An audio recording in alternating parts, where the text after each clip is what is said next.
clothed in sackcloth. These 1,260 days correspond to the 3.5 years when you look at this literally. However, when viewed through the prophetic lens of God and the day-to-year principle that you just mentioned, Josh, it aligns with the same time frame described in other passages.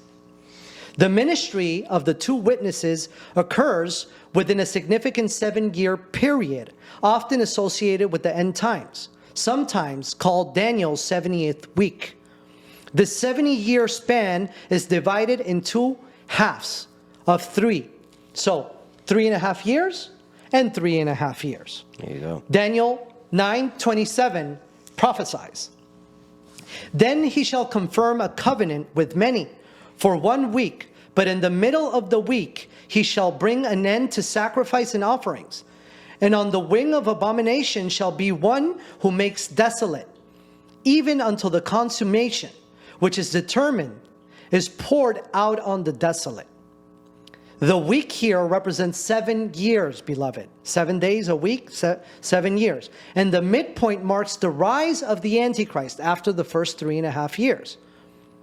It's an intense persecution after that. Gotcha. And the 1,260 days fit within this framework? Absolutely. So the two witnesses will prophesy during the first half, testifying against the Antichrist and the world's corruption.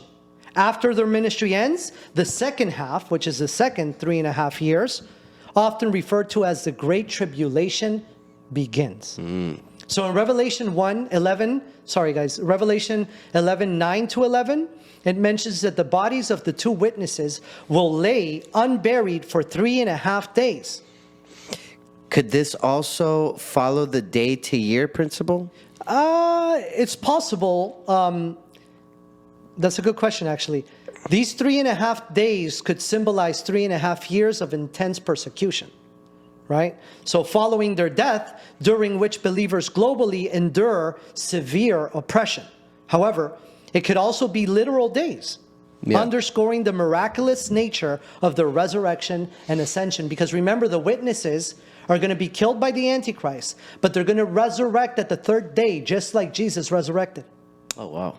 Pretty amazing stuff. Yeah, that's amazing. This principle has historical precedents, right? For example, Daniel's prophecy of the 70 weeks foretold the exact timing of the Messiah's arrival, of Yeshua's arrival, of Jesus' arrival.